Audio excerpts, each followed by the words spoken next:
think I failed to answer from a student who asked why we have someone from Las Vegas, Nevada coming to speak to us tonight. Okay. I'm sorry. I don't know how to operate these things. I'll just talk loud. Can you hear me now? Yes, ma'am. Okay. Why would we have this speaker from Las Vegas, Nevada, come and speak to us tonight? So just a minute about how that came about. A couple of years ago, Dr. John Dunn, who is now my department head, I had just inherited the Women's and Gender Studies program. So he told me about a woman he heard speak on C-SPAN, and she had had this really interesting career. She'd been an academic for X number of years. It turns out it was 35. And then she was at the time and still is in Congress. And so he said, why don't we try to get her down here? And I said, that sounds great. So the more I investigated, the more excited I was about that prospect. And so that was over 2 years ago. I've been trying ever since. So this is I guess, good example of how perseverance pays off. So let me just give her maybe not a formal introduction. It's under 2 minutes, I promise, because I was sworn to keep it short. Born in Thomasville, Dina Titus and family soon moved to Valdosta. Here she attended Silas Mahone Elementary School until 4th grade, after which they moved to Tifton. After high school, Dina left the region to take degrees in political science from William & Mary, University of Georgia, and a PhD from Florida State. As professor at the University of Nevada, Las Vegas, Dr. Titus taught primarily Nevada and American government. Among her publications, she received most recognition for her book, Bombs in the Backyard, the study of nuclear weapons testing in Nevada and its impact on American politics and culture. Her academic career at UNLV spanned over 3 decades. Dr. Titus began her political career in 1988 in the Nevada State Senate. In 2008, she was elected to the U.S. House of Representatives, where she currently represents Nevada's 1st Congressional District. In addition to serving on the Foreign Affairs Committee and co-chairing the Travel and Tourism Caucus, where she serves the needs of her district of Las Vegas, she's been an ardent supporter of issues concerning women. She is currently a member of the Women's Caucus and the LGBT Equality Caucus. She has sponsored violence against women legislation and has pushed to hold members of Congress accountable for acts of sexual harassment and discrimination. She's fought against human trafficking. She has worked for the rights of immigrant women, and she has championed the rights of women veterans. Additionally, she supports affordable health care, improvements in education, renewable energy for the environment, and help for the disabled. Before I welcome her here, let me say, I'm sorry I forgot, that we are registering voters here in this room on Tuesdays and Thursdays from 11 to 3. I just remembered that. I couldn't let that get by. So now, let us welcome. Dr. Titus is here this evening with her husband of 35 years, historian of Latin America, and professor emeritus of UNLV, Dr. Thomas Wright. Let's welcome them back to South Georgia and hear Dr. Titus's reflections on how women are changing legislatures today.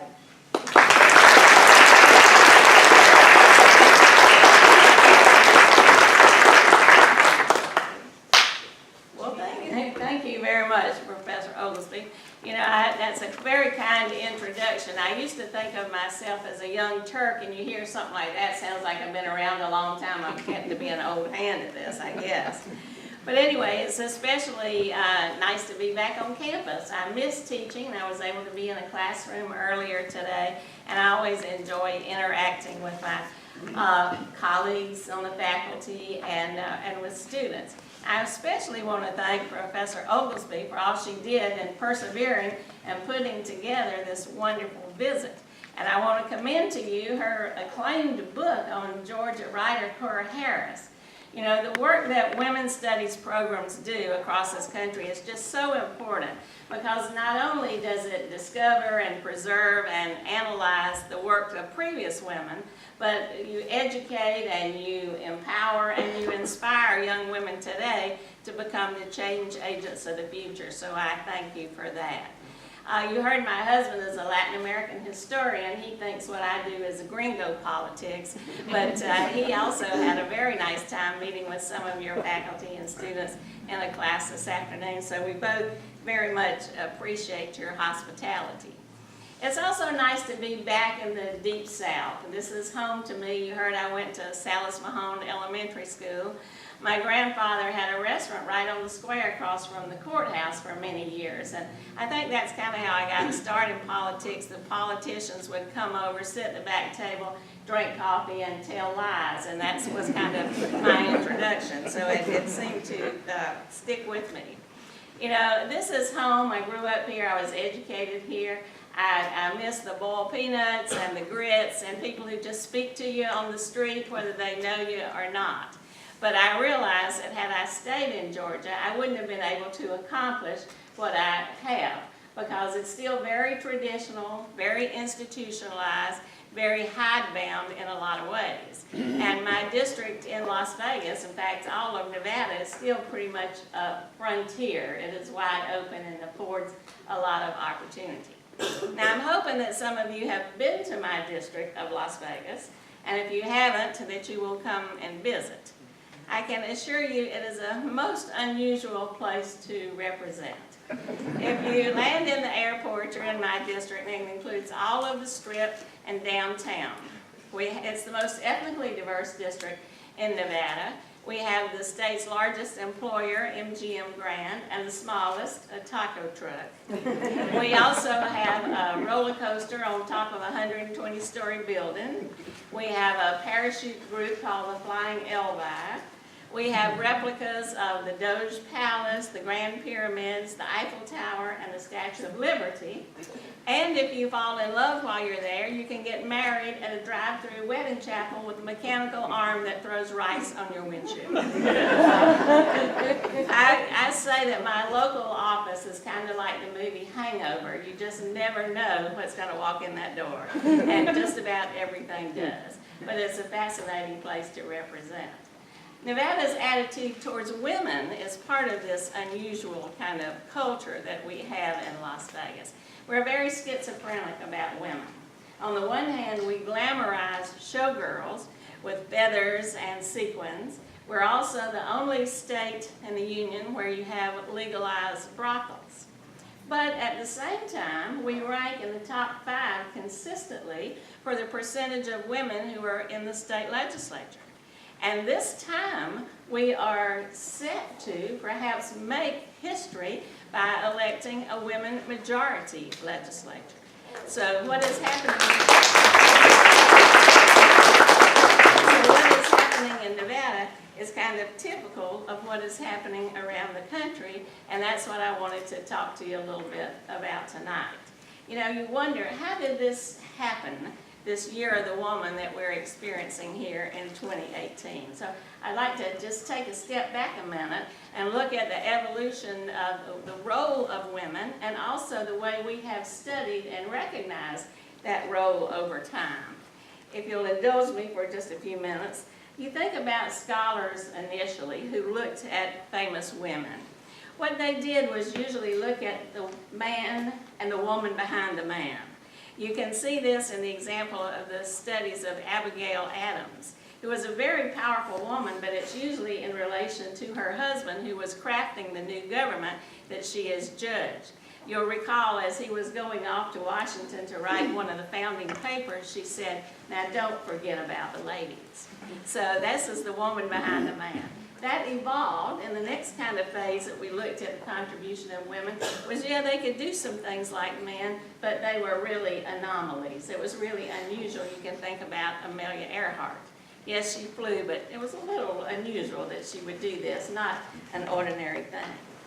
The third stage in this evolution of looking at women is, yeah, they played a more critical role, and they could do things that men did, but they were limited in time and space and scope. They didn't last very long. It wasn't a sustainable thing. Think of Rosie the Riveter, the studies of Rosie the Riveter and the impact she had, but after the war, those women all went home. Now today we think of women as really being an integral part of society, of culture, of politics, and of the economy. And so history has really also now become her story. And so we have kind of achieved a place in that tale of our nation. Now, our own perception of our role has changed just as the study of us has changed. And especially true in the last half century. Go back to the 60s, that was all about consciousness raising. Burn the bra, ban the bra, that was about consciousness raising. The 70s, more about social mobilization, taking your place within the culture. You move into the 80s, then you're talking about economic independence. The 90s were about politics and political involvement. And today we finally reached that highest level of Maslow self-actualization. We want a place at the table.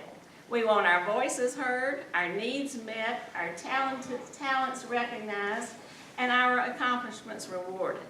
We want a place at the table. And to kind of paraphrase Shirley Chisholm, we're tired of bringing a folding chair. We want to be sitting there permanently. So that's kind of where we are today. Now you see the manifestation of this evolution today in a very powerful three-legged stool. And look at the role women are playing in those three legs. One, as an aspect or a part of the electorate, the role they're playing as voters. Second, women are not only voting, they're turning out, mobilizing, and forming organizations that make a difference. And third, you see two outstanding women here running for office. They are stepping up and being willing to put their name on the ballot. So let's look at those kind of three aspects of the role that women are playing today, and I think you'll agree with me that they're having quite a tremendous impact. Women today are being targeted by candidates on all sides. We know that historically women turn out at slightly higher rates than men do anyway, but all the polling and all the statistics show that this cycle they are expected to turn out with a vengeance. Let me share some of those numbers with you. Women are very mobilized. CNN data shows that women will vote for Democrats by up to a 25-point margin. And Newsweek reported Democratic women are the most motivated group heading into the 2018 elections. A Politico poll likewise showed Democratic women, and their word is turbocharged to vote in midterm elections, with 64% motivated to turn out. So women will be there at the polls. Now, it's true that they tend to be more Democratic, and there is that gender gap, but do not think of the women's vote as just one solid block. It's not. If you can break it down into different groups, it's not monolithic. Look at the different groups of women that are being targeted and why they're being targeted. Just a little typology. First, you've got the granny's goose. These are your senior women. They've outlived their husbands. They're still here. They're concerned about Social Security and Medicare. That's how you target them. Then you've got the more kind of recognized soccer moms, more affluent women, well-educated in the suburbs. They are concerned about their children, about safety, about gun violence, and about education policy. Third, let's call them the Norma Rays. These are your working women, often single mothers. They care about child care, economic security, health care benefits for those middle working class jobs that they've got to hold on to. Then you've got your mother superior. These are strong women, usually in the minority community, who have lasted through a lot of turbulence, kept a family together. They are traditionally strong partisans, usually Democrats, but they are feeling overlooked, unheard, left out, and taken for granted. And then finally, the Sex and the City girls. These are your millennials. These are your successful young women, professionals, very liberal socially, but concerned about their own economic future, and also very much opposed to this whole sexual harassment and discrimination that seems to be so pervasive these days. So women aren't a monolithic block, but they are a powerful voting block if you target them for the issues that they care about. Now second, they're not just turning out to vote, they are organizing. Go back to the day after the inauguration when the women turned out for the march. All those women in those pink pussy hats walking down the mall. There were more of them there than there were at the inauguration, despite those altered pictures you may have seen. And they spawned marches all across the country.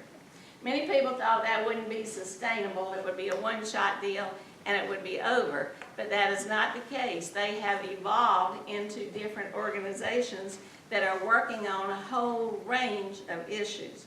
You've got Moms Demand Action, who are working on gun violence. You've got the Mothers Clean the Air Force, working on environmental issues. You've got Black Lives Matter, which really grew out of mothers' grief over the loss of children to gun violence. And now the Me Too movement, which has galvanized women in this whole process of seeking redress for sexual harassment and discrimination.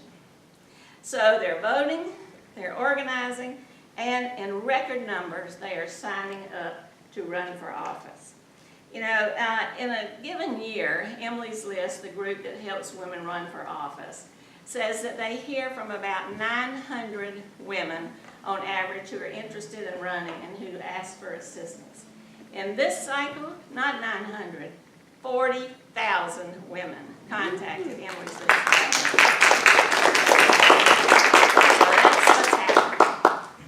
Now, as a result of that, let me share some statistics with you because I think these are pretty compelling.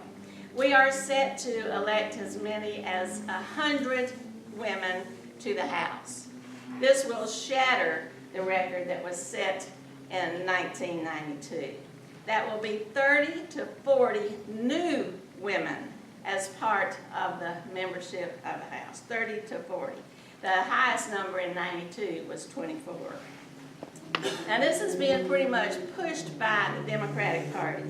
Of the 254 non-incumbent Democratic nominees, 50% are women. Only 18% of the non-incumbent Republican nominees are women. And remember, currently there are 84 women in the House, 61 of those are Democrats, and 23 of those are Republicans. In fact, Republicans are actually likely to lose in number in terms of women in this cycle just because of circumstances. You look at what's happening with Republican women. 4 are running for a different office, 2 are retiring, 3 are at serious risk of losing, and only 4 are slightly favorites. They have only 3 pickup possibilities, and those are in New Mexico, South Carolina, and West Virginia. Democrats are poised to make some of the greatest gains in 2 states, that's Pennsylvania and in Texas. And not only are they going to make gains, they're going to be some first. The 2 women in Texas will be Latinas. That's the first time Latinas have ever been elected from Texas. In addition to that, other Democratic national firsts include 2 Muslim women, a Native American, and the youngest woman ever, Ocasio-Cortez. So it's coming, it's changing, and it's going to make a big, big difference.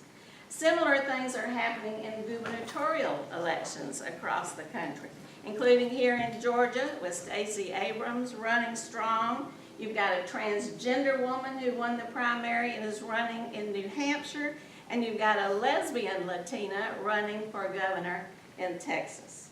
And in state legislatures, you see the same kind of pattern because women dominated in the primaries that led up to this November. So it's an incredible sea change, I would argue. Now, even having said that, I want to point out to you, it's still not easy for women to get elected. It is still harder for a woman to get elected than a man, and even with these gains, we will still be behind the international average. Many, many countries in this world have quotas, gender quotas, for people who are on the ballot. A certain percent have to be women, either within the party or on the final slate. And as a result of that, many of them are ahead of us. In Latin America, I think the average across the continent is 27%. We're at 19%. And the highest countries are in Scandinavia, where the average is about 44% compared to our 19%. So enthusiasm is growing. We're still going to be a little behind, and it's still very difficult for women to get elected. There was a recent Pew study, in fact, that kind of substantiates this. They did a poll, and 2/3 of the people polled said yes, they thought it was harder for a woman to get elected than it was for a man to get elected. And I think that's true. Women are less likely to be recruited by local party officials. They have a harder time raising money. They often wait till later in life to run for office. And sometimes in order to break in, they have to go up against an incumbent who's very likely a man and who is very likely well-funded, so they end up being sacrificial lambs. The one thing that's working to their advantage, however, is they're less likely to be involved in a scandal, so that's a pretty good thing. You know, if you stop and think about it, why is this? Why is this so hard? Well, culture and language still work to our disadvantage. And this is not just me talking, that same Pew study that I mentioned, 50% of women over 50 say gender discrimination is part of the problem, but 68% of women under 50 see discrimination as part of the problem. Just think about the culture and think about political language a little bit. Ambition is something that is respected and admired in a man, not so much in a woman. Men apologize for their weaknesses. Women tend to apologize for their strengths. Men are aggressive. Women are bitchy. Men climb the corporate ladder. Women claw their way to the top. Men have meaningful debates. Women have catfights. Men are practical. Women are emotional, especially those 3 days out of the month. And you know what? Men have fire in the belly. Women have buns in the oven. That's what we're going up against. So the language still works to our disadvantage. And the media perpetuates these stereotypes. Whenever they interview a candidate, a woman candidate, they pigeonhole us into certain kinds of issues. Those issues are not nuclear proliferation. They're not trade wars. They're not tax policy. They're fashion, family, and fertility. Invariably, a reporter will ask a woman candidate, well, who's taking care of the children while you're out here knocking on doors in this campaign? Or who's going to look after the family when you go off to Atlanta to serve in the legislature? Or are you pro-choice? Or how do you feel about childcare? Very specific, very women-oriented issues. And they always comment about how you look. Always. Now, they did this to both Sarah Palin and to Hillary Clinton. The focus was on the hair, or the jacket, or the looks. I tell you this story. Once a reporter, and this was a female reporter too, covered a debate that I was in and wrote in the paper she was wearing a long, shapeless suit. Well, hell, I thought that suit looked good. I bought it in every color, so you know. But the point was, she didn't say a word about his tacky tie. That didn't seem to matter. But she could comment on my suit. It's always the hair, too severe or too big. Earrings too floppy or what? Skirt too short, too long. Accessories are the worst. They never focus on what a man's wearing, but they will always focus on what a woman's wearing. Now, despite those kind of prejudices, though, and those kind of obstacles out there, we tend to persevere. We're still out there, we're still running, and when we do run and when we do win, we make a tremendous difference. I believe that women not only change the policy agenda, but also change the process. You know that women are shown to be much more likely to be collaborative, to compromise, to seek outside help than men. They're much more likely to reach out. They put much more emphasis on constituent service, much less dictatorial, much more willing to kind of mix it up. They come feeling like they have to be better prepared and more knowledgeable before they even begin to make policy. So in that way, they kind of change the process. But look at the agenda. Just think of the things that are on the agenda today that wouldn't be there if women hadn't championed them. Things that seemed fairly common sense, but just a few years ago, nobody was really talking about. Violence against women, sexual harassment and discrimination, equal pay for equal work, child care compensation, Title IX funding for women's athletics on college campuses, women's health issues, especially pre-existing conditions that affect women more than they do men, women in the military, women in prison, human trafficking, opportunities for women in STEM, which tend to attract more little boys than little girls for some unknown reason, insurance coverage for Viagra but not for birth control. These are the kinds of things that have been brought to the agenda by women. And but let's look beyond those specific kinds of policy issues at some of the challenges that are still out there. Every day, all day, nothing in the news but Kavanaugh. Now, this is not new. This goes back to 1992 and Anita Hill. Same scenario, same thing playing out. In fact, two of the same guys who were there then are still there now, asking the same questions that they did before. How far we have come, and yet plus ça change, plus c'est la même chose, if you'll pardon my bad French. Leadership roles.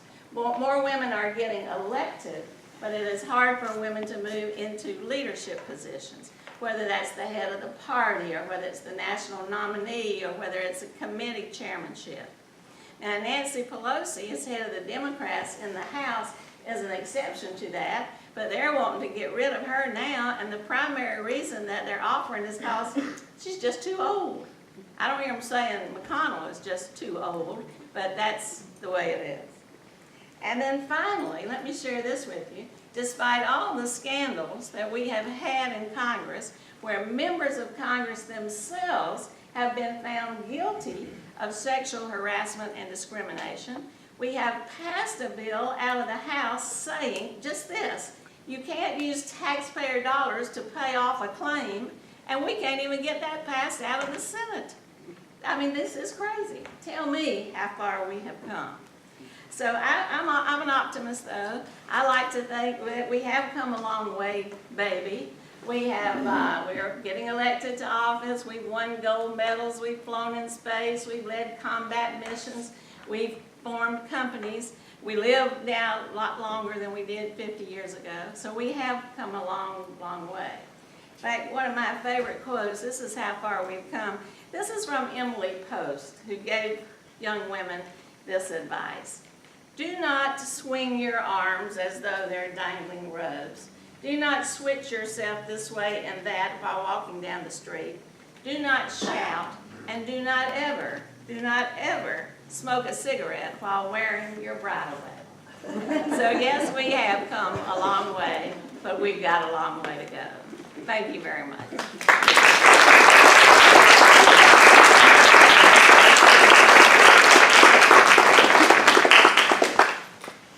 Questions? How did you get through the long journey to where you are today? Nevertheless, she persisted. But what did you persist through? What were some of the obstacles and aggravations that you personally faced? Well, I think there still is a glass ceiling. We put 1,000 cracks in it, but we haven't broken it.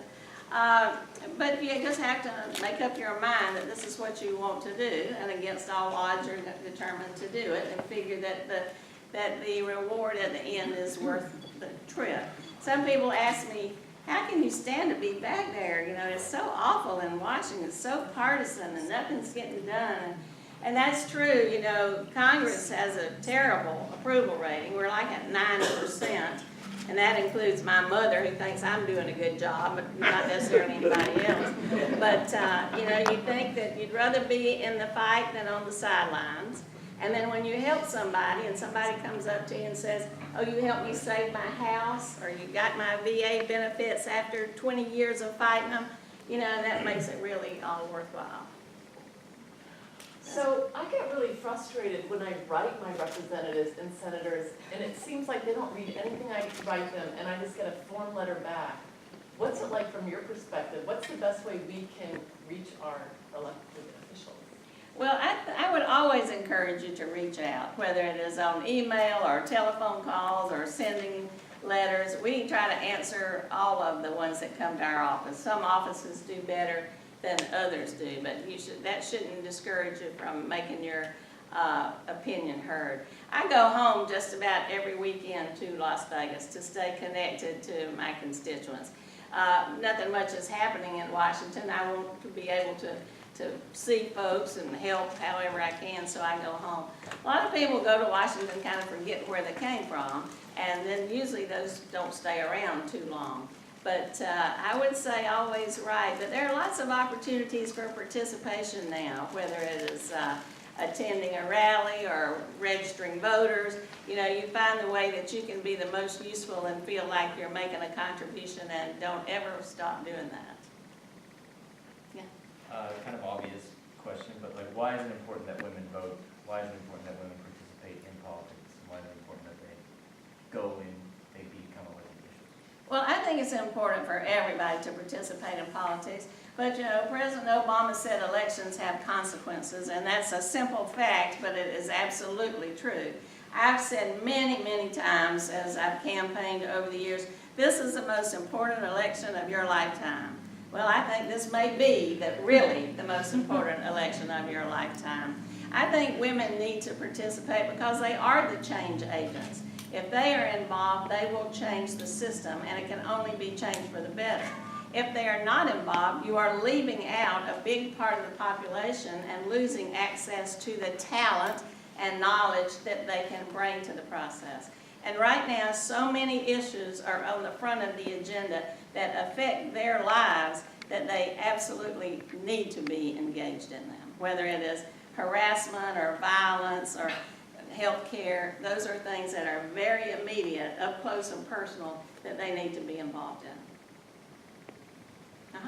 If the blue wave materializes and it results in 100 more women in the House, how will that impact what we discover about Trump towards treason or whatever? Will that move them towards impeach, impeach, impeach, or not so important?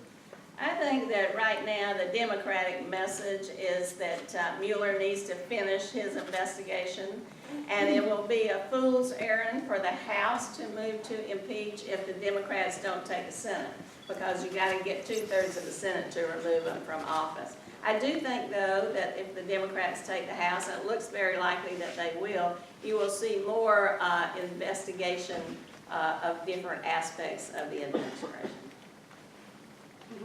During your journey to becoming a Congresswoman, what kind of adversity besides like the reporting incident have you faced specifically? Have you faced any particular adversity for being a woman? Well, I'm not sure I can point to one particular thing. I know when I first ran, one of my colleagues in the state legislature who had been there for a long time was quoted in the paper as saying, "The good old boys aren't going to like this." And there have been instances where somebody will pat you on the knee and say, "Well, let the boys take care of this." So it's those kinds of things. And getting people to take you seriously. I became the minority leader in '92 and served in that position for 4 terms, so I guess I just beat them at their game, just kind of became one of the good old boys myself. Is there a women's caucus that bridges both parties where all the women just get together? Mm-hmm. There is. It's harder and harder to find issues that all women can agree on because Right. things have become so partisan. But I'll give you an example. You kind of pick your battles. In the state legislature, one of my colleagues was a woman who was extremely conservative. And yet we got along because we respected each other's territory. And we found an issue that we could work together on that affected all women, wasn't partisan. And we called it potty parity. Now, if you go into restrooms in public buildings, go to a football game, men are there in and out there, it takes them like 2 minutes. Women are standing in line around the building because it takes longer. You got more clothes, it's biology, it's children, it's packages, it's all these things. So we thought it would only be fair if you use some federal or state dollars that went into public construction to build more bathrooms for women than men to create potty parity. Now, that's not partisan, and we were able to get that passed. So you pick your battles, and you look for things like that you can agree on. If more women do enter the House, do you think there'll be more civility between both sides? Well, that's a good point. You'd like to think so. I would hope so.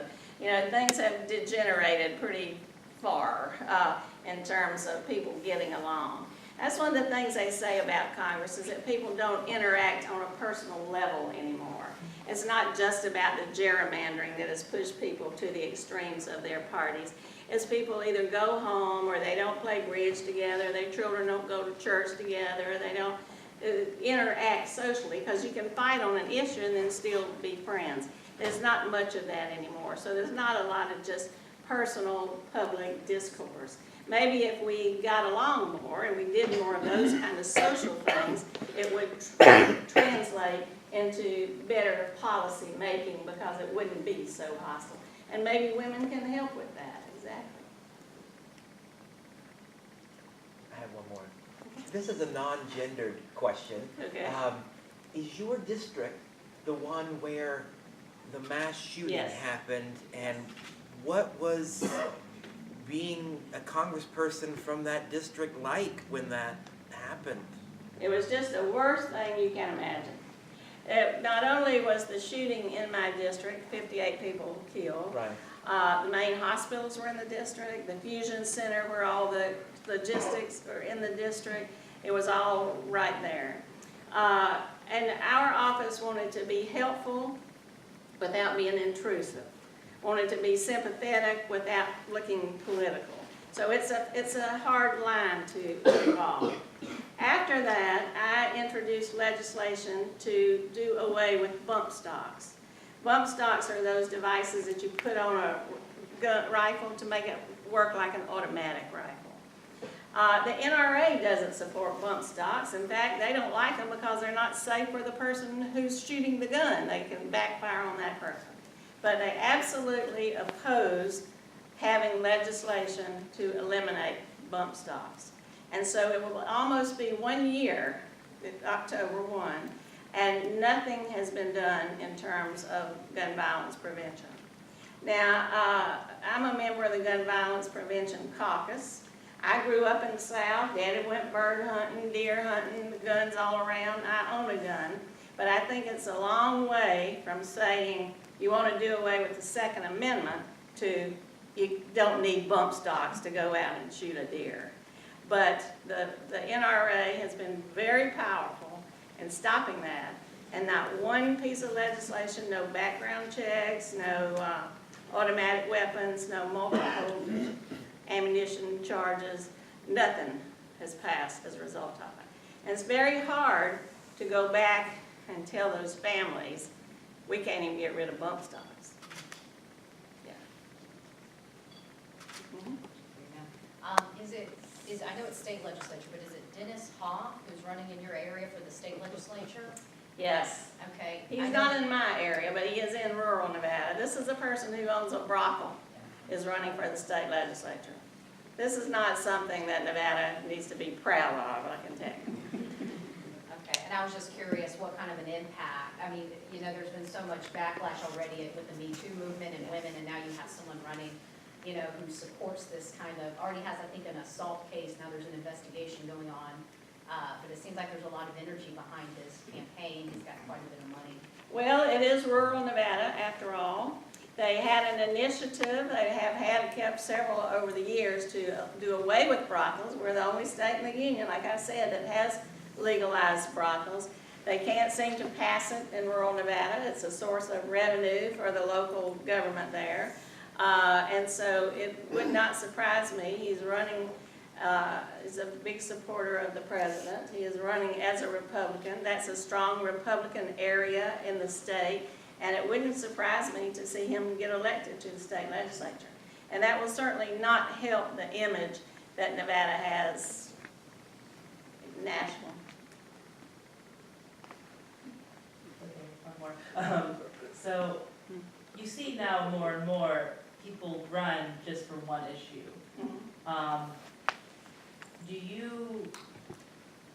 you think that that is detrimental and possibly damaging to the democracy that we have? Or do you think that that's just a natural progression of modern day politics? Well, you're right about one issue, not just people running for one issue, but some people vote for just one issue.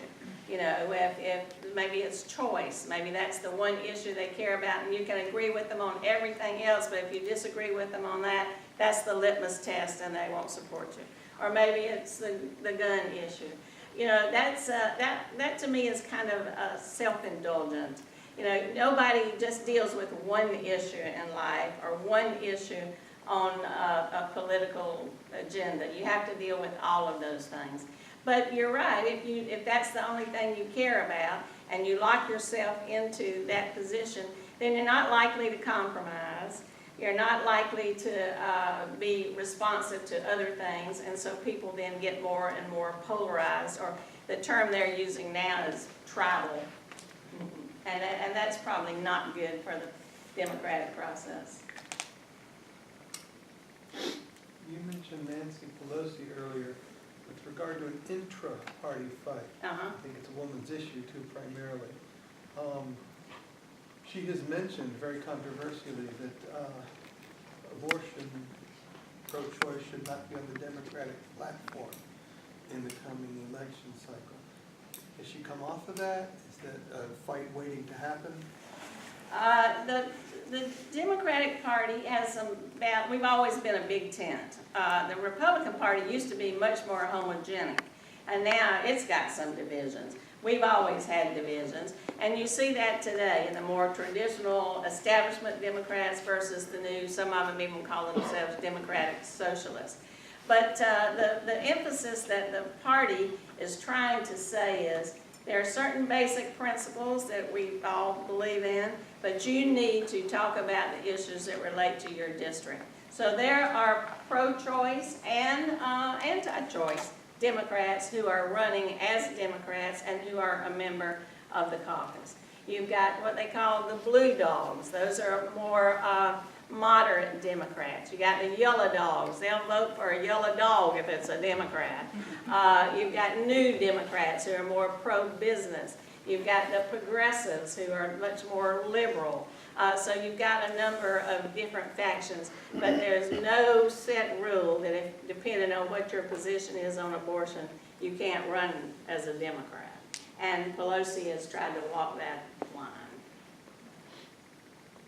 What do you think is With such easy access to things on the internet, especially with social media blowing up as it has in recent years, do you find that it helps more, like to get information out, correct information, or does it do more hindrance having politicians have their own Twitter pages?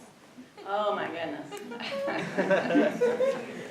Well, you know, I'm kind of old-fashioned. I'm kind of a clay tablet and stylus person myself, so, you know, I'm still catching up to all the new media. But I have young people in my office who know how to do that. So we're on all the social media.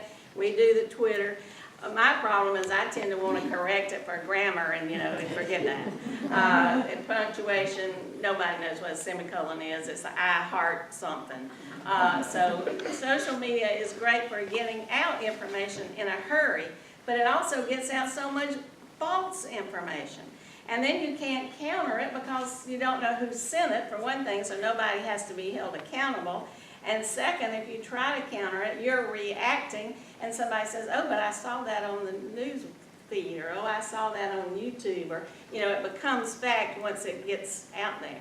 And I certainly don't think it's a very good idea for you to tweet something in the middle of the night as a knee-jerk reaction to something that's going on that you don't think through or that you don't listen to your advisors about before you send it out there, especially if you're in a position to have people listen to what you say, which can have great international consequences. With the Me Too movement, a lot of women have to get together and actually Me Too conversations with each other. Does that happen in the House? Yes, yes. No question about it. And you see it not just among members of the House, you know, the frustration with not getting that legislation through, but encouraging staff members in the House to talk about that and tell their stories as well. Because, you know, it's often not about sex, it's about power. And there's a lot of that people think they have in political positions. I have one more. How Well, let's have this lady behind you, and then we'll come back. Okay, sorry. Can you speak to women mentoring women Ah. in politics? And what Yes, that that's a real good point. You know, sometimes we are our own worst enemies. We've had to work very hard to get a very few positions, so we tend to be defensive about keeping them and not opening up and sharing them with other people. I think it is a real obligation for us to recruit other women to run, to help other women run, to share with them whatever we can, and to be a mentor in any way that we can, to bring young people, young women into the fold. And sometimes we just we don't have time, or we don't have inclination, or we don't do it. And you've heard, you know, nobody can be more vicious on a woman than another woman. Yeah, look at that hair. You know, can you believe she said that? You know, we forget how sometimes those little things can make big differences. And I think mentoring programs, that's why I like the women's studies programs so much, because they really do try to do that, and I think that's critical. Mm-hmm. How do you and Las Vegas feel about the expansion of the sports book into the rest of the country? Well, we're for it. You know, you would Really? think that sports betting spreads, and that's going to hurt our business. Right. But I don't think that's right, because just because you can bet on a game somewhere else doesn't mean you don't want to come to Las Vegas. We will still be the Mecca. And right now, what that will do is cut into the illegal sports betting. I mean, look how much illegal, billions of dollars of illegal sports betting. So if you can do it legally, then you'll enjoy doing it and come out there for the NCAA playoffs or something like that. Furthermore, who knows how to do this? We do. So if somebody's going to be doing it and setting up businesses and helping other states do it, it's going to be our companies. So we will benefit double. So I don't think it's going to be a problem. Now, I don't like those sports teams wanting an integrity fee to get their little cut of this, but you know, that's another fight we'll have to have. Right. You were going to say something to me? I just wonder what you think is going on now with the future of healthcare legislation. What's the zeitgeist that you observe, the conversations and the trends and the thinking in healthcare? Some of the most recent polls show that healthcare is the #1 issue that people are concerned about this cycle. I think it's 53% put that as the #1 issue. Now, the Republicans thought it was going to be taxes, but that hasn't really played out in terms of public polling. 63 times since I've been in Congress, I voted against overturning Affordable Care Act. It was always about repeal and replace. They can never come up with something to replace it. So what has happened is a little chipping away with it here and there. Now do minimum benefits packages allowed to be sold, high deductible allowed to be sold, threatened pre-existing conditions, just a way to kind of starve it to death because they can't really get rid of it. I think people are very concerned about health care. They don't want to see those premiums go up, and the biggest thing they worry about are those pre-existing conditions.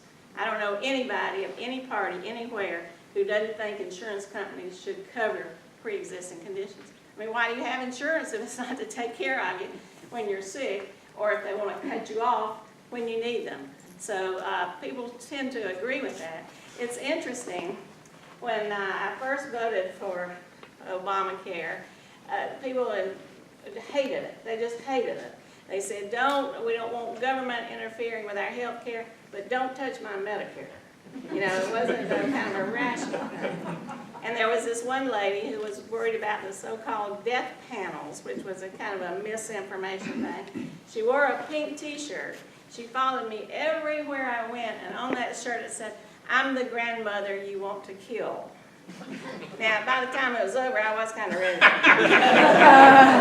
it didn't have anything to do with what was in the healthcare bill. So it's a very complex issue. It's a very hard to understand, but basic bottom line is people care about pre-existing conditions, and so that's what's got to be kept intact. You gave statistics earlier about women of color who are being candidates this year. Do you think if they are elected, it'll help with the glass ceiling problem, not only for them being women, but also for them being of color or the LGBTQ one? No question about it. Absolutely. That's right. You know, the best way to learn that somebody's not any different from you is to be exposed to them, be near them, be around them, be with them, work, you know. So I think there's no question that that will make a difference. It's funny, the student newspaper sent me a questionnaire before I got here and said, your talk is about women in politics. Should men come? I said, well, what kind of question is that? Of course they should. That's what I said. Don't you have mothers and sisters and nieces and grandmothers? And aren't we all in this together? It's not like you versus us. It's like us in this together. So I hope some of those men students did show up, and I hope the newspaper prints that.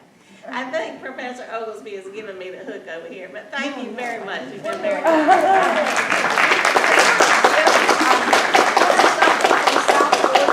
Take back with her. She can't receive gifts, but she can eat this in one sitting. So it's South Georgia pecans.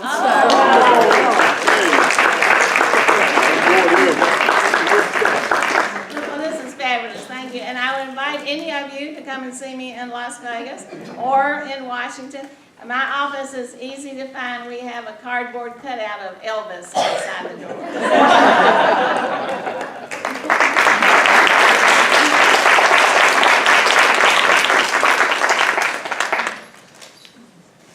I think you can go. Well, I'm here for the night, so, but I don't want to keep you. You take some. I'd love to take some pictures, yeah.